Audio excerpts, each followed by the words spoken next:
Добро вечер, 27-ми подкаст Разговор во редакција. Јас сум Бојан Стојановски. Јас сум Деница Чадиковска. Вечерва ќе зборуваме за микрокорупција. Она што ни стана секојдневие, баш онаква какво што ја гледаме и премолчуваме. И најверојатно и се навикнавме на неа и додека политичарите зборуваат за некое си ново нормално или нова реалност, ние всушност ја останавме заглавени во истото коруптивно ненормално. И од нечесници ќе чуете кој е нечесен, а од криминалци ќе покажуваат со прст кој е криминалец. Ќе не дефокусираат, ќе пробаат новото нормално да го искористат за да се спасат, затоа што богами имаат што да загубат. Достоинството и честа не се во прашање, бидејќи ја немаат. И додека го спроведуваат нивниот лов на вештарки, буквално така може да го наречеме, буквално не лажат. Ме лажат мене, ве лажат вас, не лажат сите нас. Сервираат, подметнуваат, спинуваат, зашто тоа е единствениот начин на кој што знаат да функционираат. И тие се олицетворение на едно време кога сервилноста беше примарна.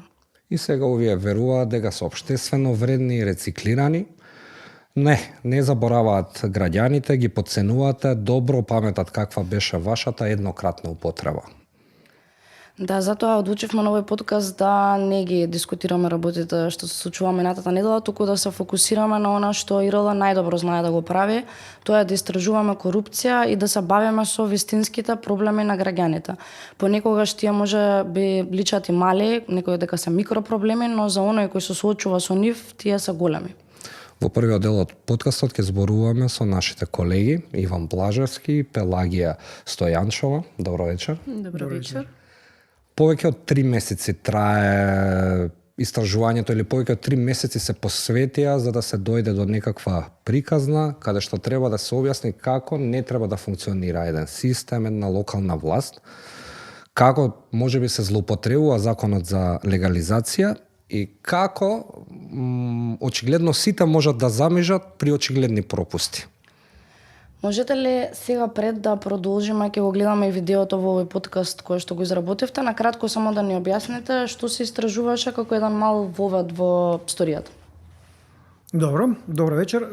Вака сега за помладите или за оние кои што можеби заборавиле, фино е да споменеме дека во 2011 година во земјава беше донесен еден закон за легализација на дивоградби, кој што потоа претрпе уште неколку измени, беше продолжуван. Се на се, тој е планирано да трае 15 години.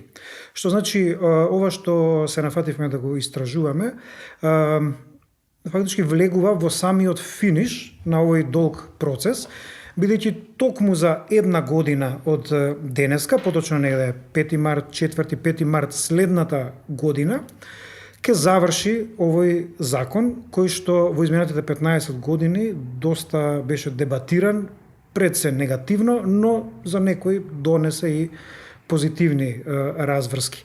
Меѓутоа, она што и претходно беше истражувано и од наша страна и од други колеги, беа откриени многу неправилности во овој процес, за какви што ќе зборуваме и вечера. Што значи, нашиот фокус на овој случај е точно наменет да маркира последната година од траењето на законот за легализација, нешто што ќе следува за 12 месеци и во кој период сметаме дека ќе се случат сите оние што ги зборувавме магии на обиди за крадење на државна земја или некој друг имот, бидејќи ќе се доведеме до самото финале на тој значаен процес.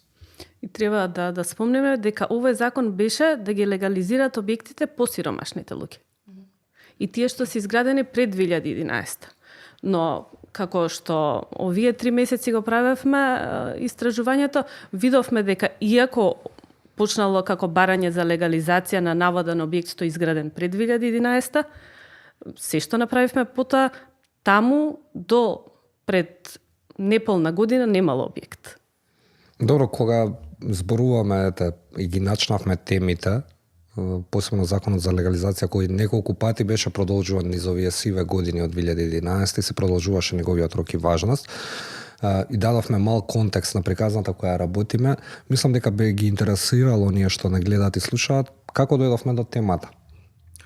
До темата дојдовме Пак беше од пријава од граѓанин. Пријава од граѓанин дека му се случило нешто горе на неговиот имот.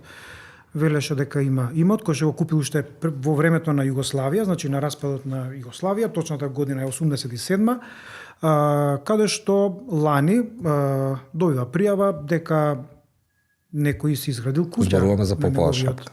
Плац, зборуваме за Попова шапка овој пат. Пошто била повикана полиција и од тогаш наваму процесот е документиран, институциите се запознаени со него и накратко станува збор за следново. Значи, едно лице пријавува дека на негово место му се гради друг објект, пријавуваат во полиција, полицајците доаѓаат,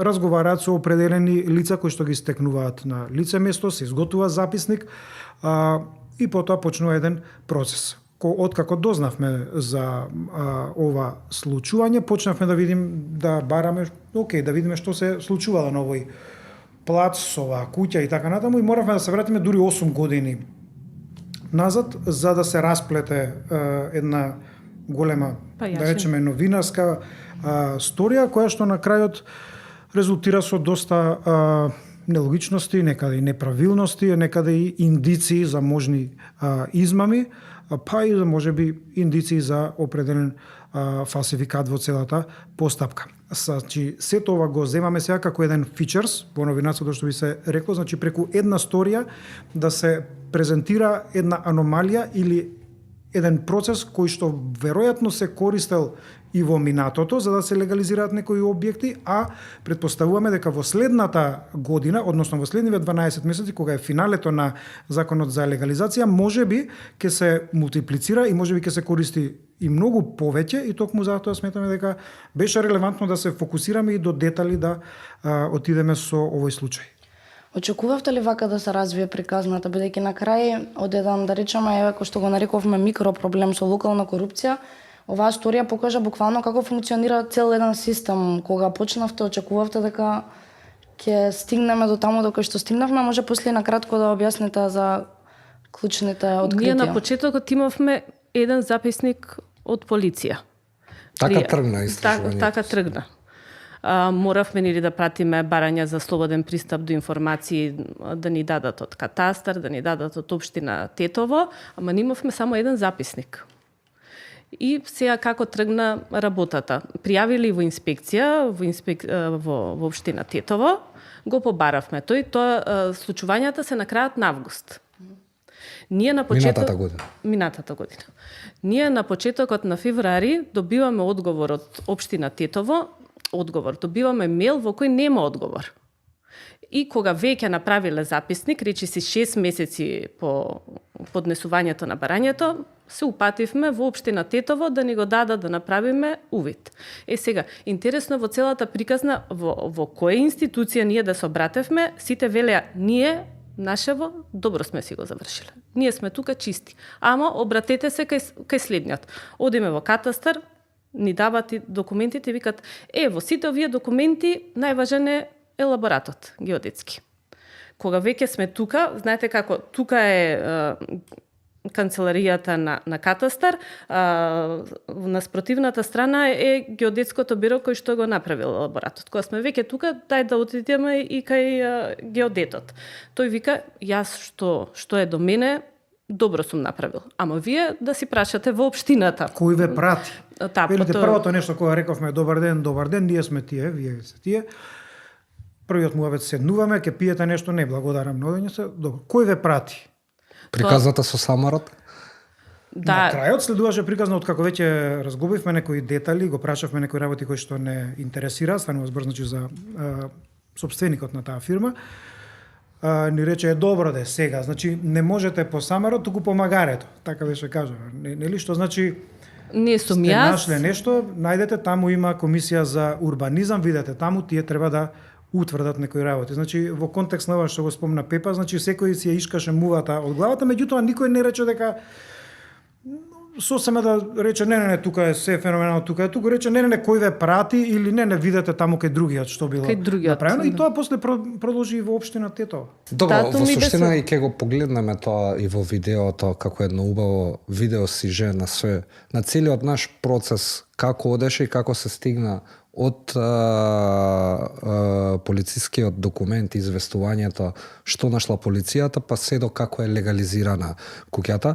Кога во најавата со Деница зборувавме за микропроблем, стварно настанува за микропроблем, кога ако се види дека на Попова шапка голем дел од викенд куќите се дивоградби на државна земја и дека тоа све е изградено на диво па легализирано, можат граѓаните да замислат за каков процес станувало воопшто. Ние дојдовме до овој случај бидејќи тој ни го пријавија и не го посочија, а суштината и разликата на сево друго што е изградено во однос на ова е што ова парче земја на која што е сега оваа викендица, Си уште на некој пат Република била Македонија. во нечија друга сопственост и плацот е узурпиран. Можам ли така да го заклучам Да. сето тоа и така тргнува правната битка на човекот кој да речеме пред повеќе од 35 години Иако- некако го добил тоа земјиште од тогашната држава Југославија. Иако беше ладно кога отидовме на Попова шапка, малкуте луѓе што ни сретна, кои сте вие новинари сме, тука сте дојдени за дивоградбите? Истото ни се случи кога спаднавме доле во Тетово. Кај бевте на шапка, сигурно за дивоградбите седнете, ова е дивоградба, ова е дивоградба и тука има дивоградби. Значи на луѓето им станало нормално Да, како да има дивоградби и мислам дека интересно ја начнавме темата. И може би е правилен момент да го видиме, пуштиме видеото, да го видиме материјалот кој го подготвија Пелагија и Иван и да се вратиме пак и да ги прокоментираме, бидејќи друго е кога ќе ги видат луѓето и визуелно работите кои ние пробуваме да ги објасниме тука. на убавата Попова шапка, каде што зимата трае долго, а летото едва и успева да го стопи снегот, во планинскиот воздух се открива приказна за градење без дозвола, сомнителни документи и испреплетени односи. Таа приказна започнува во 1987-та. Тогаш Муамед Бейтулахи од тетовското село Челопек, кој во тоа време имал 20 на години, од државата купил земја за изградба на викенд куќа. Денес тој се уште емотивно раскажува како за околу 2000 тогашни марки го купил својот прв имот. Но животот го однел во Србија, ретко доаѓал назад, а секој пат кога се враќал во родното место ја користел приликата да ја посети Шаре. Но лани во август се соочил со бизарна случка. Некој друг изградил куќа кај него. Сонот на Муамед е украден. Над 100 дивоградби на Попова шапка со можност истите да се легализираат. Од вкупно 769 дивоградби кои ги евидентирал директорот, најголем дел или 436 се изградени на државно земјиште. Иако невладините организации со години алармираа на постојаното зголемување на нивниот број, новото законско решение нуди можност за легализација на бесправно изградени објекти во заштитено подрачје. Изминативе 2 децении стана престиж да се изгради куќа на шапка, дури на диво и на државна земја. Направена процедура и во јавното обвинителство и во општина Тетово од градежниот инспекторат, па во полициската станица во Попова шапка, никој не превзема никаква мерка за тие дивоградби.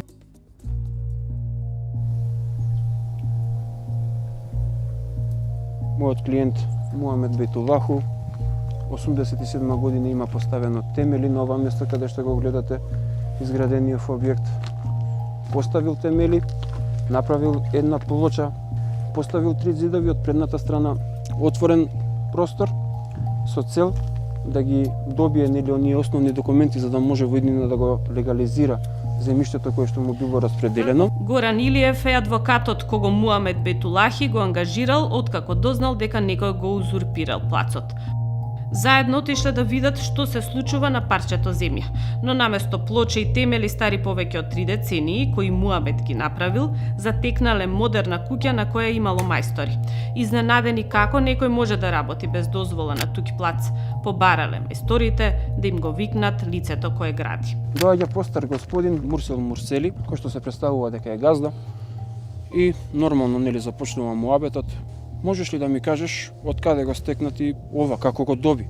Па што имам јас на тебе да ти кажувам? Во првиот жар на објаснување како на стара плоча одеднаш никнала модерна викендица, Муамед го убедувале дека плацот му го препродал некој од комшиите. Не, чекај, полека, сега ќе ти објаснам како го добив јас, сега ќе ти кажам, нема врска да не се расправаме со комшиите, да не навлегуваме во конфликт. Сега све ќе ти објаснам како се стекнав јас. Мене ми дадоа поклон, мене вака, мене така, правам документи за легализација. Бесправното градење го пријавиле во полиција.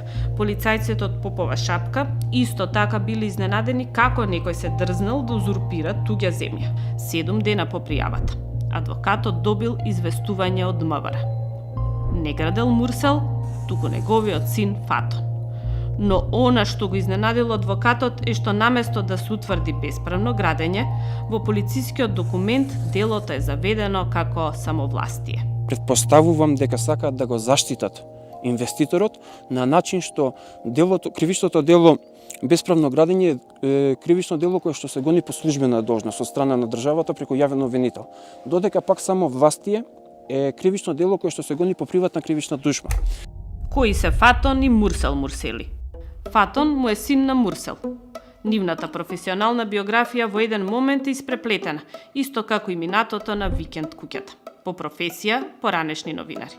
И двајцата биле дописници од Тетово за македонска радиотелевизија. Мурсел е во пензија, а Фатон го напуштил новинарството. Бил раководител на канцеларијата за односи со јавност во општина Тетово, а потоа и портпарол во времето на градоначалникот Сади Беџети. Денес тој е професор на Државниот Тетовски универзитет на катедрата за социологија. Често гостува по емисии како експерт по медиуми и комуникации. Женет е за Ревиде Мурсели. Во Агенцијата за катастар Фатон Мурсели веќе е впишан како собственик на куќата изградена врз зидовите кои Муамед Бейтулахи ги подигнал пред 3 децении. Но готовата викендица 132 квадрати, откако била легализирана, Фатон ја добил на подарок од извесен Сали Исени. За Исени не дознавме многу, освен дека е иселен во Данска каде има свој бизнис. Она што ги спојува Мурсел Мурсели и Сали Исени е тоа што се баџанаци.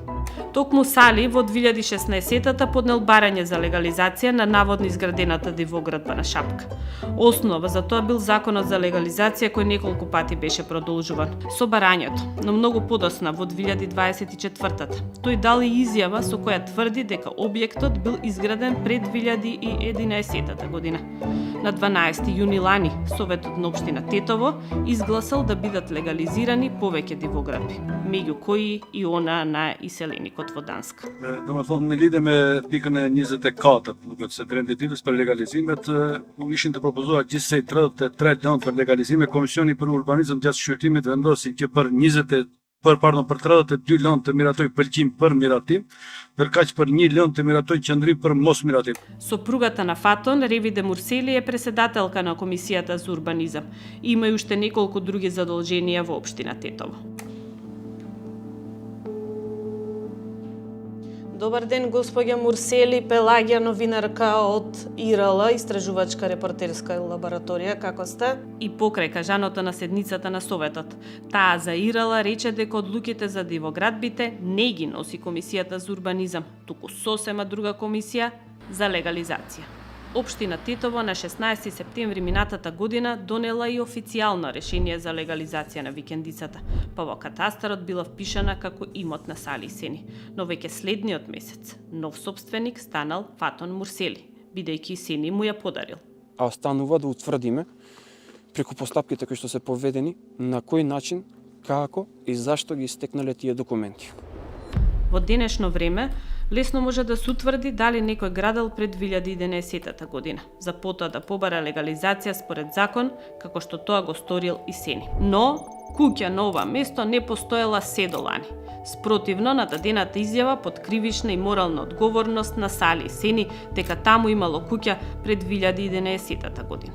Пребарувајќи докази, случајно на каналот YouTube најдовме повеќе аматерски видеа објавени во периодот од 2016 до 2023 година, преку кои се прикажуваат убавините на шара. Но снимките од дрон открија дека на локацијата во тие години воопшто нема куќа. Се забележува само ниска бетонска градба, онаква каква што тврди дека подигнал Муамед Бетулахи. За да се легализира бесправно изграден објект, неопходен е и геодетски елаборат. Според документацијата за викенд куќата, овој документ го изработила фирмата Геополок од Тетово во 2017 година. Но на првата страница на елаборатот веднаш забележавме нешто необично. Датумот и часот кога дигиталниот подпис бил ставен не постојат. На подписот стои само името на управителот на оваа фирма, геодетот Ајдин Нуредини. Ова беше првиот елемент поради кој се посомневавме во веродостојноста на елаборатот, односно дали воопшто геодетите од Геополок биле на шапка и ја мереле викендицата и дали воопшто елаборатот бил изготвен во 2017-та. Поради тоа, од тројца геодети од различни фирми во Скопје, побаравме стручно да ги проверат географските координати од мерењето, наведени во еден од придружните документи во елаборатот – теренското мерење. Во зависност од тоа во кој формат ќе ги внесете координатите, тие ве водат или во Албанија или во градот Тетово, но не и на местото на куќата. Геодетите ни рекоа дека напишаните координати не покажуваат локација на шапка. Кога бевме во Геополок, Ајдин Нуредини не уверуваше дека во 2017-та геодети биле на шапка и ја мереле куќата. За отсуството на датумот и на часот, на печатот ни рече дека имале некакви технички проблеми. Сите овие дилеми во клучниот документ за легализација не натераа да ја провериме геодетската фирма и професионалната историја на Нуредини. Освен 5 теми навработени во општина Тетово и членот на судскиот совет, од обвинителството велат дека со истрагата се опфатени уште 4 лица. Сите се гонат за злоупотреба на службената положба и овластување. Медиумите пред 5 години објавувале информација околу истрага за бесправна легализација на државна земја во Тетово, фокусирајќи се на тогашен член на судскиот совет. Судењето потоа ни откри дека меѓу обвинетите бил и Нуредини. Изработил геодетски елаборат за непостоечки објект. Целта била да се добие и легализира земја и со тоа обвинетите нанеле штета на државата од 860.000 евра. Но со измените на кривичниот законник во 2023-та, постапката запрела поради застареност. Освен потенцијални пропусти во геодетскиот елаборат, ИРЛ утврди неправилности во записникот од инспекцијскиот надзор. Отидовме во општина Тетово каде усно побаравме копија од документ. Им побаравме да пополниме формулар за пристап до информација од јавен карактер. Службите оценија дека нема потреба од таква формалност и љубезно ни дадоа копија од записникот. Но веќе следниот ден од општината не контактира и побара да им го вратиме назад, бидејќи како што оценија, сме го добиле на неформален начин. По неколку денови повторно отидовме во Тетово и им го вративме. Лично на рака му го предадовме на тетовскиот градоначалник Билјал Касами. Добив мејл да го вратам. Јас го враќам, вака ми го дадоа, ви го враќам, однесете го до... Ако вие цените дека е според законот... Добивме нов записник, но веднаш увидовме дека е различен од оној што ни го побараа да им го вратиме. Во првиот документ инспекцијскиот надзор беше заведен како редовен, а во новиот стоеше вонреден. Во првата верзија беше заокружено дека биле утврдени неправилности, но во новиот се тврдеше дека немало неправилности. Не се совпаѓаше ниту податокот колку денови траела инспекцијата. Имаше дури 3 различни варијанти во верзиите на македонски и на албански јазик. Детал во документот кој отвори уште еден дополнителен сомнеж во процесот е дека Фатон Мурсели не се појавил во градежната инспекција во Тетово на 10 септември за кога бил повикан. Наместо тогаш, дошол дури на 24 октомври, откако во меѓувреме завршил процесот на легализација. Ако бил во процедура во договор, кој договор не знам ја, значи во тоа време тој чекал да ги заврши процедурите, да добие имотен лист и да доаѓа во инспекција да пријави дека да, тоа е веќе негова сопственост. За изменетите верзии на записникот, што ги добивме од општината, ИРЛ никогаш не доби посебен управен акт за исправките, иако тоа го предвидува Законот за општа управна постапка во член 97. Го прашавме градоначалникот Касами како е можно со вакви пропусти општинските служби да издадат решение за легализација. Ја ги гледам документите, ако се во ред, продолжува процесот. И во оваа ситуација така е постапено, но ако се утврди дека има било што фалсификување на документи, злоупотреба на некои постапки, ако се утврди, ако тоа се направи од мој вработен, ја ќе превземам мерки согласно тоа што ми налага законот. И додека адвокатот Горан Илиев докажува дека плацот е узурпиран, а постапката за легализација не е онаква каква што е прикажана пред општина Тетово, Муамед добил интересна понуда. Имаше понуди, ако сакаш да ми простиш, слободно дојди, врата ти отворена, кога сакаш можеш да преспиш, исто како да си дома. Во модерната куќа веќе се релаксира семејството на професор Фатон Мурсели. ИРЛ во повеќе наврати бараше став од него, но тој не прифати ниту интервју, ниту писмено да одговори на нашите прашања. Здраво, Фатон, да искомуницираме, ја затвараме приказната, прашањата, кога ќе ни ги одговориш? Не ни даде ниту контактот со Али Сени во Данска. Во негово име ни рече дека ако има потреба, тој би зборувал само со институциите. Но во продолжение Мурсели ни најави, ако објавиме сторија за него, ќе ни поднесе кривична пријава, бидејќи сме се доближиле до куќата. Истото ни го рече и неговиот татко. Легализацијата на оваа викенд куќа ги покажува сите слабости на системот кој не може да детектира пропусти. Локалните самоуправи остануваат немокни пред оние кои тргнуваат да ги изиграат или само едноставно замижуваат пред неправилностите.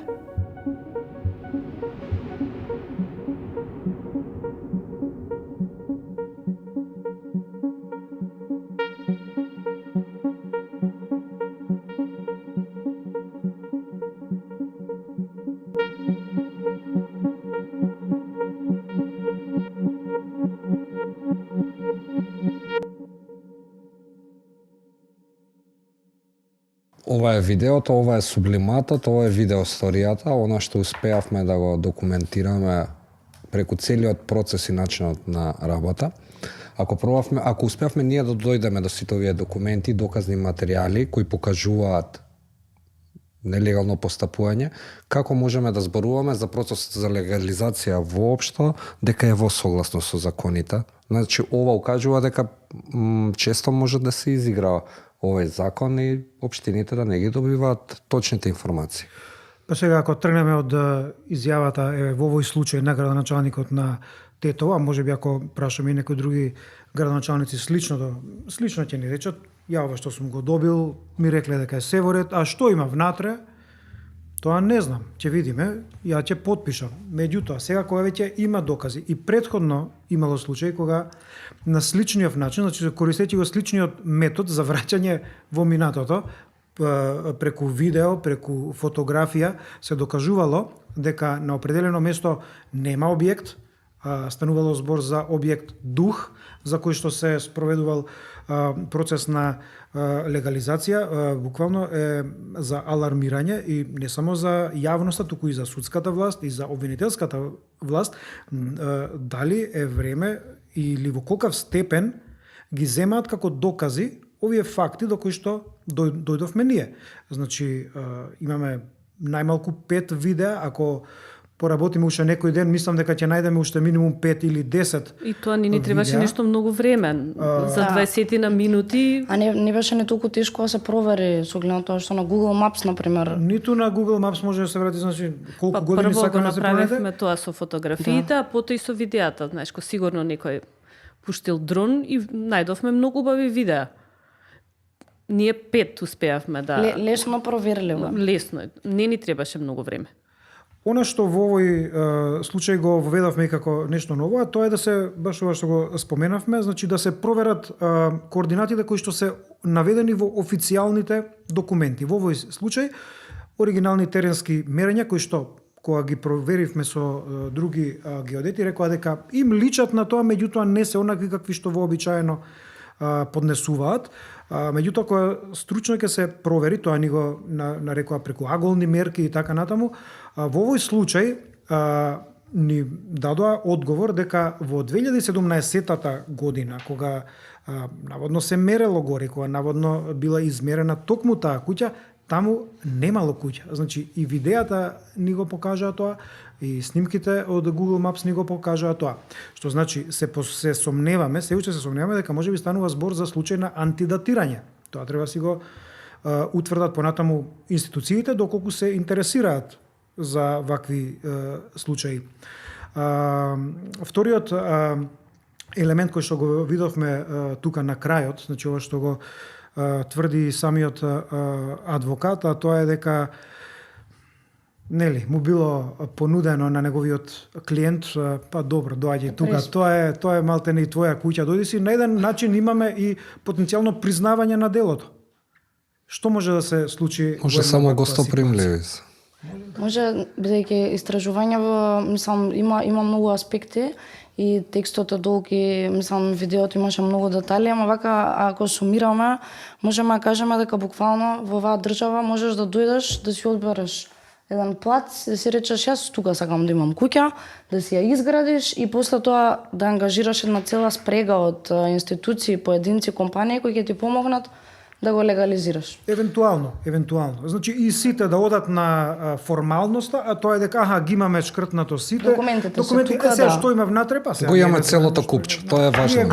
Извини, тоа што беше сомнително што го прашувате вие градоначалникот е дека сопругата на Фатон всушност работи во општина Тетово и главното прашање беше кога стигнале овие документи, нели им било нив сомнително дека или барем да се провери дали има некој конфликт на интерес, трговија со влијание. Можеби затоа првично стигнале на име на Сали и Сени за никој во општината да не се посомнева дека потоа би бил некаков подарок кон Фатон Мурсели би ја поврзале со претседателката на комисијата за урбанизам. Го прашавме неколку прашања и градоначалникот Билјал Касами да пушти ми една кратка изјава тука од него во делот на тоа како може да се поднесат документи и дали некој во општината воопшто проверува што доставуваат до нив.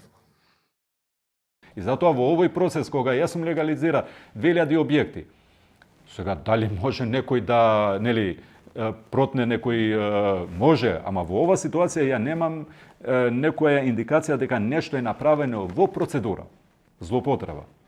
Сега дали се вработени или не се вработени, јас тоа пак повторувам, не можем да им забранам на вработени да ги користат законските можности во случајот за легализација. Во ситуација, ако се утврди по други, зашто ја не можам тоа, не сум истражен орган. Значи, ако по други основи се утврди дека било кој вработен, невработен, значи во општината, да има направено злоупотреба, сигурно дека ја ќе превзема мерки. Зашто во ова ситуација, значи, ја не сум имал никаква индиција за такво нешто. Но ако се утврди, зашто пак повторувам, значи, кај мене кога доаѓа ги гледам документите, не ги гледам кој се стои за тие документи. Ја ги гледам документите, ако се во ред, продолжува процесот. И во ова ситуација така е постапено, но ако се утврди дека има било што, фалсификување на документи, злоупотреба на некои постапки, ако се утврди, ако тоа се направи од мој вработен, ја ќе превземам мерки согласно тоа што ми налага законот.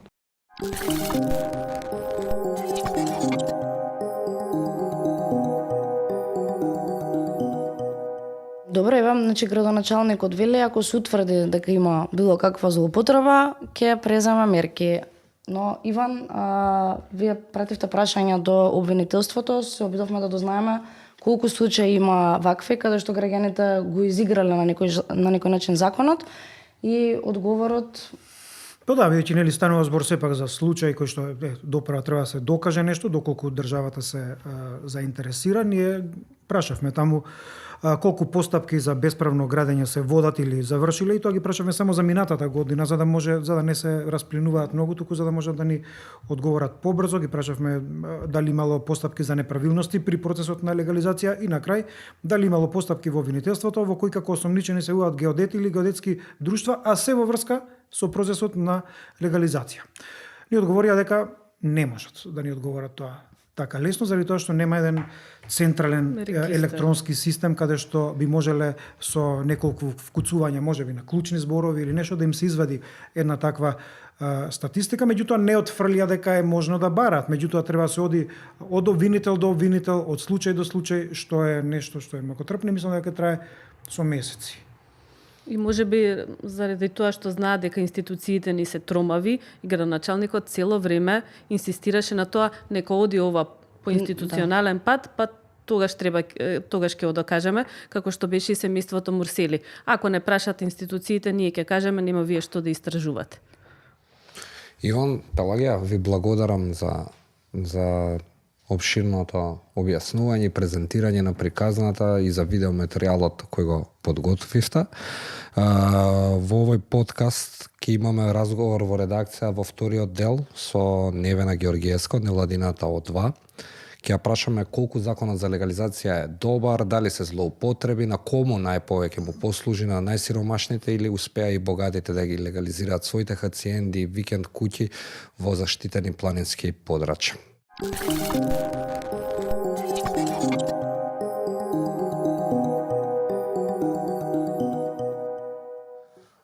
Добро вечер за Невена Георгиевска, која во најавата заборавив да кажам дека е независен советник во општина Карпаш. Добро вечер и ви благодарам на поканата. Кога го изслушавте целиот наш предходен муабет разговор, кога го изгледавте видеото како советник и дел од една локална власт, една локална самоуправа, можете ли да поверувате дека се случуваат вакви работи кога станува збор за законот за легализација? Можам, меѓутоа ми се отворија многу прашања во однос на постапките и ние едноставно предупредувавме дека промените и зголемување на рокот на законите и нонстоп продолжување на рокот кога може да се издаваат, да се вклучат овие бесправно изградени објекти, дека е проблем, меѓутоа никој не слушаше, тогаш секогаш се вадат на оние социјални случаи кои не успеале толку години да се го решат своето прашање и дека еве ние... Добро, може би има наверојатно и такви граѓани кои добро им дојде овој закон, збориме за таа ранлива категорија, за да стигнат некако до легален дом. Тоа е точно, меѓутоа еве како што видовте, тие предмети немаат приоритет. Секогаш приоритет имаат предмети на некои посебни случаи и тие предмети што треба да се решаваат остануваат се уште нерешени и сигурно ќе бидат покритие за уште едно продолжување на законот. Еве јас како советник се соочуваме со работа што некои предмети ни се враќаат по неколку пати на совет затоа зашто не добиваат доволно гласови. Едноставно не ми е јасно зошто и неколку пати прашував, одредени предмети се форсираат, а јас знам од луѓе што ни се обратиле дека некои предмети стојат. Значи, треба да имаш, што се вика по нашки, нели, врски, луѓе, за да дојдеш, да се ургира, за да твојот предмет дојде и да се реши.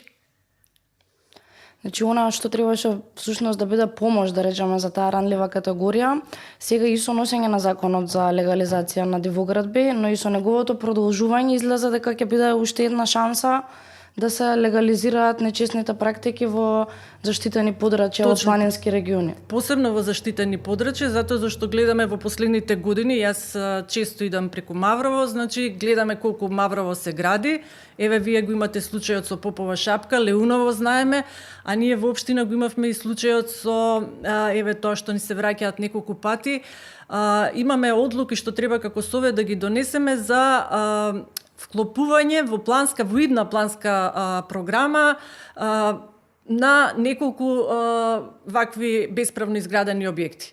Значи, општината си го направила тој процес на утврдување дали е бесправно, дали е изградено претходно. И сега единствено ние како совет треба да донесеме одлука да ги вклопиме тие бесправно во планот, во некоја идна планна документација. Меѓутоа што се работи кај Водно? Имаше заштитна зона на парк шумата Водно. Значи, овие објекти се и вон ГУП и вон ДУП.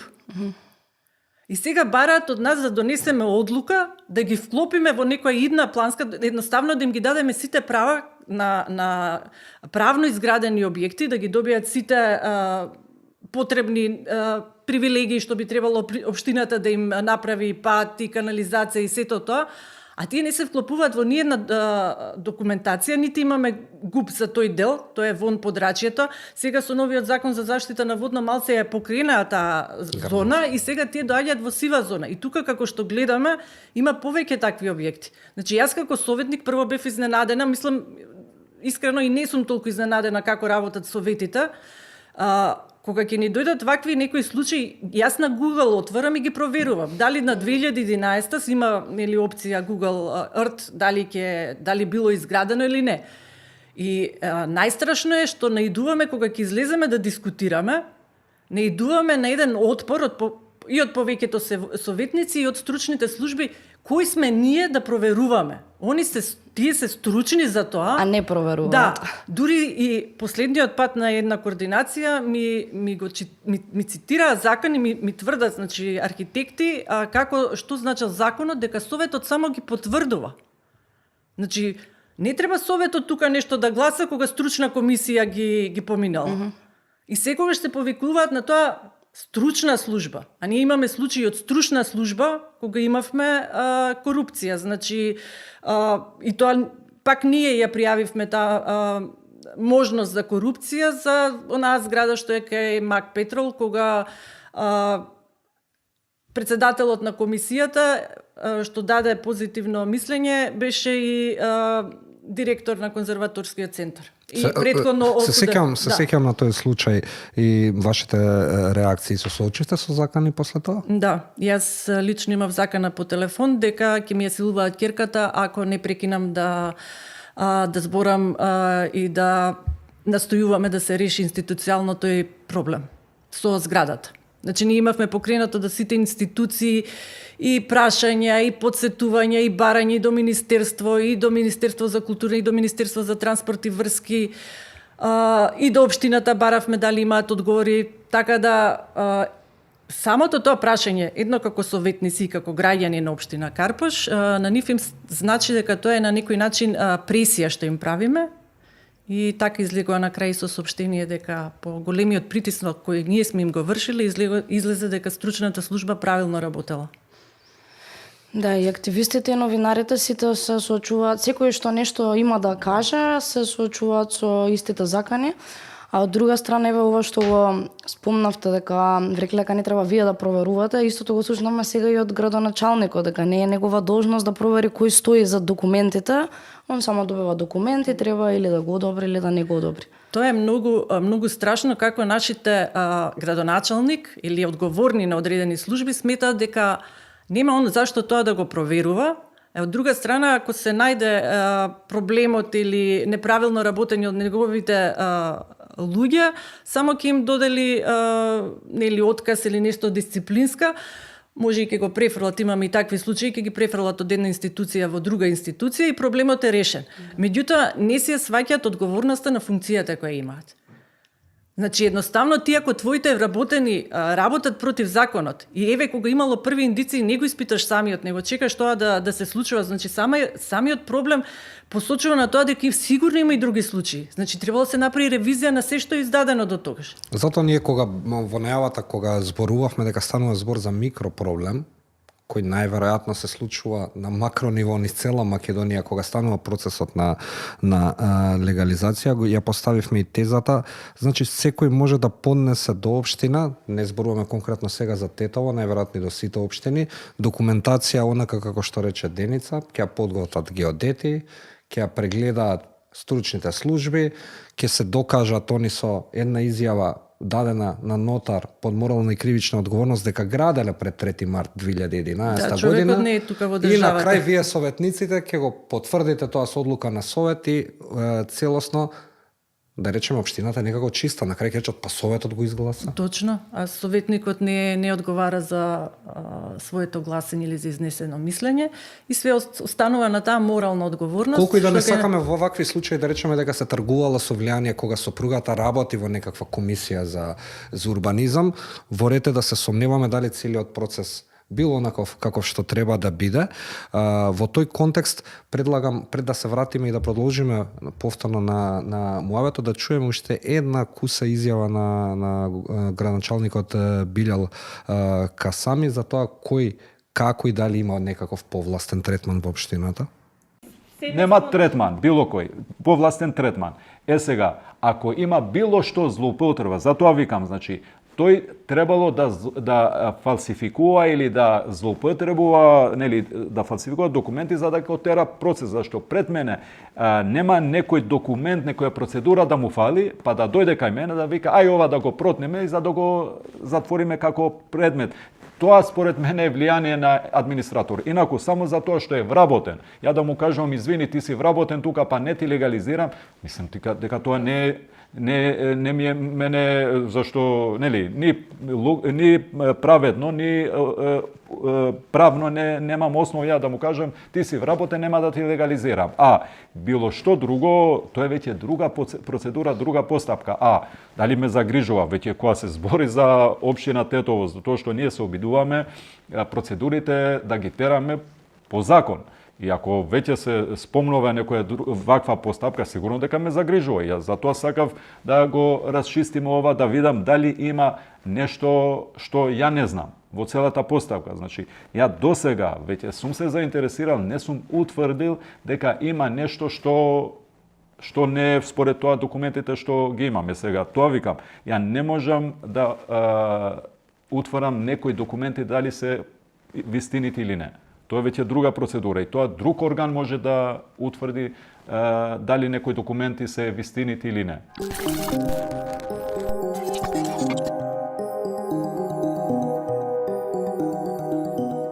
И сега кога ќе слушнаме ваква изјава од прв човек на општина, од политичар. Од политичар, меѓу другото, политички избран на функцијата од граѓаните со дадена целосна потврда и мандат, што ние можеме да очекуваме обичните граѓани?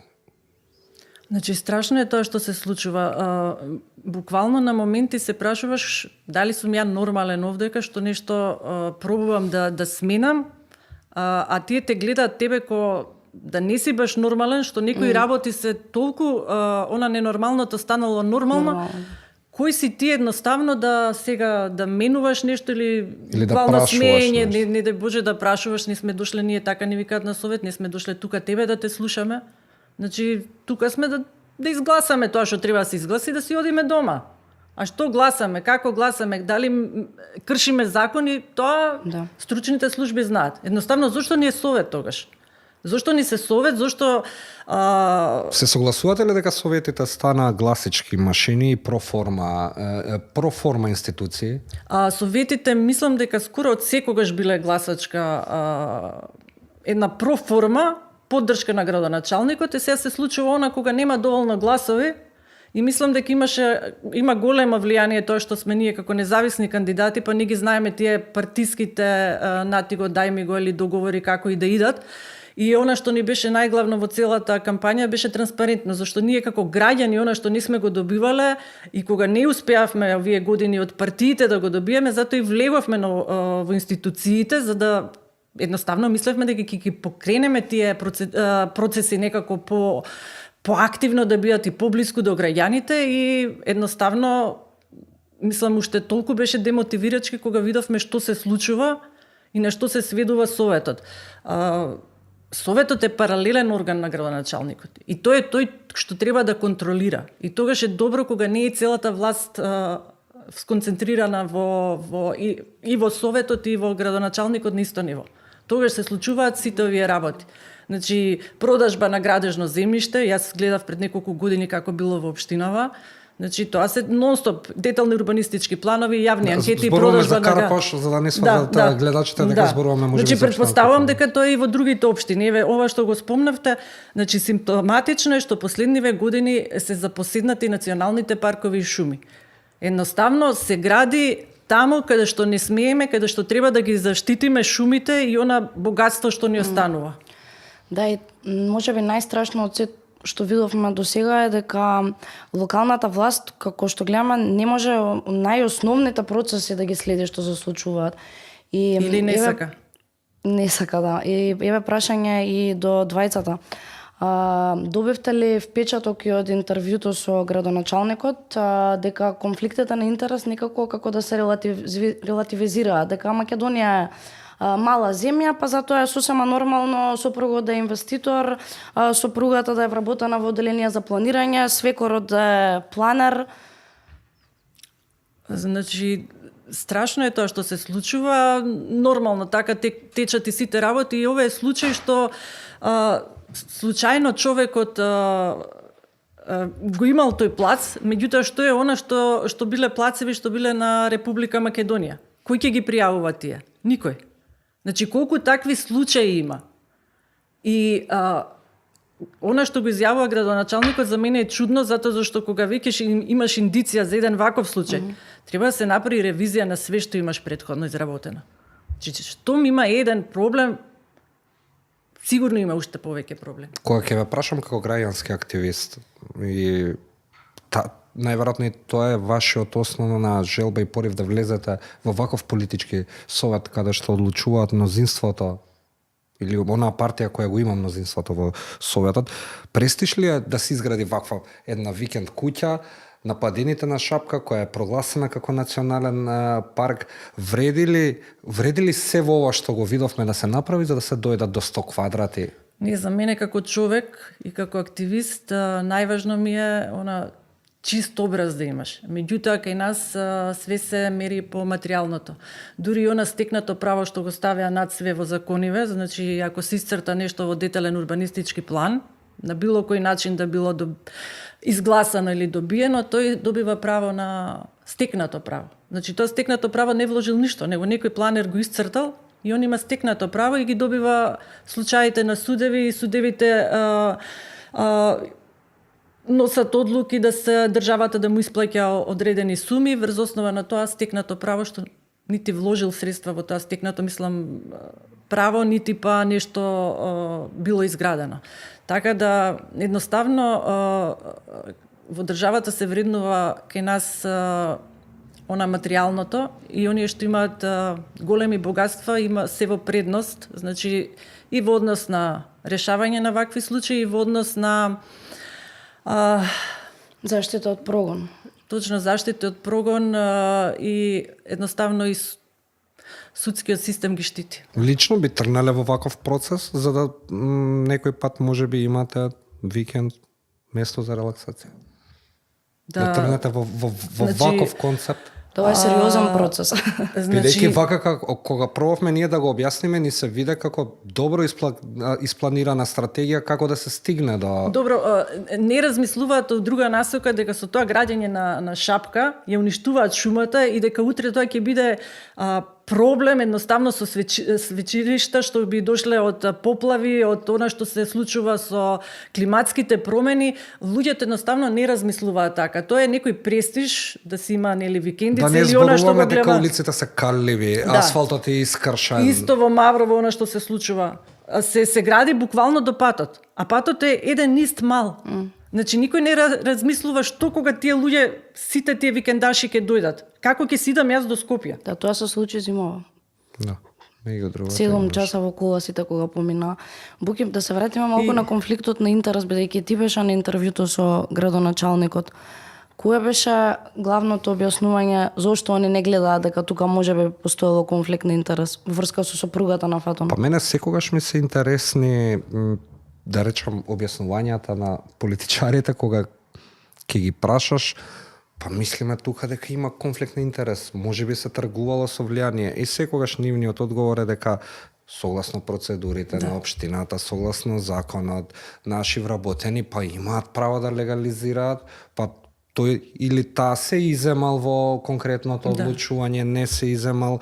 Така да политичарите секогаш ќе најдат начин како да го оправдаат или да не го оправдаат она што го направил некој од нивните вработени или можеби тргувал со одредено влијание и моќ која има во општината, но секако јас мислам дека мора да ги одбрани. Не, и дополнително рече дека она не била присутна кога почнал процесот на легализација, па тоа што го преземала покасно и затоа тоа се чисто била таму на почетокот. Тоа што го зборавме и уствари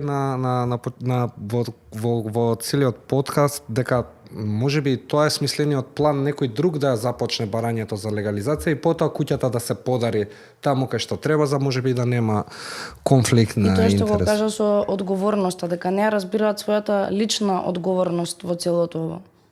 Точно, те имаш значи фалсификат, узурпирање на земја, геодетски извештај, непрецизно мерење. Наместо да се заангажираат да му помогнат на човекот, сега човекот треба сам да се иде низ институциите, додека не свати дека ќе успее или нема да успее. Дека повеќе пари ќе потроши докажувајќи го своето право на имотот, отколку што ќе се реши. Така и на крај ќе добие покана да преспие на сопствениот плац.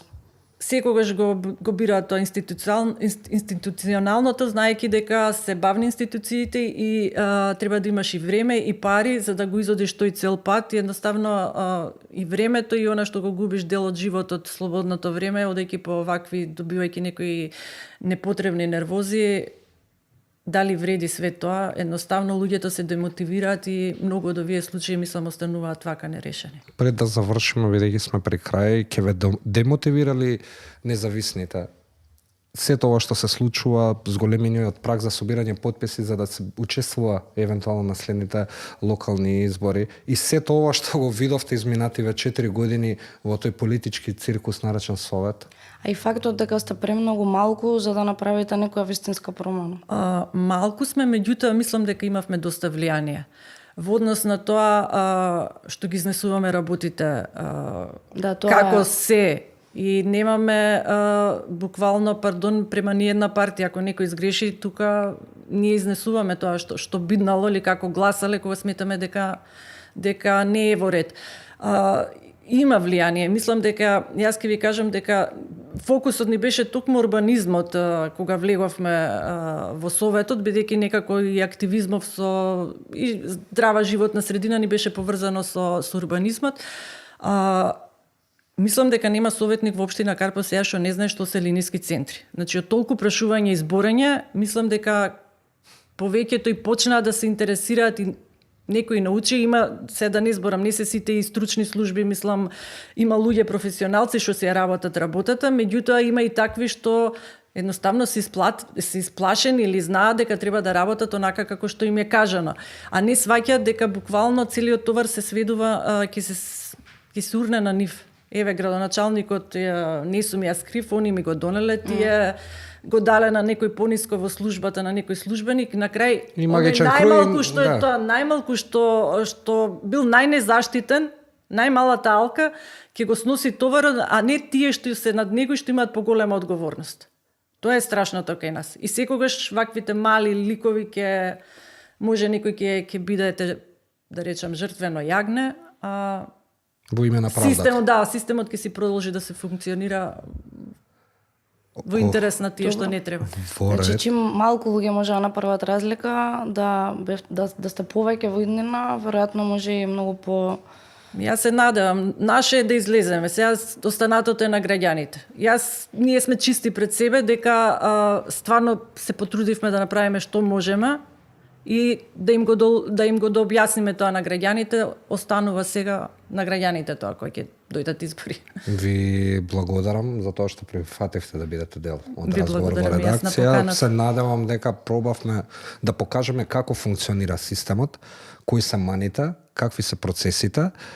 Ова истражување не беше наменето лично против никого, само нашиот главен порив или нашата главна желба беше да покажеме дека процесот се злоупотребува и не се користи онаму каде што е највеќе потребен. Пријатно? Пријатно.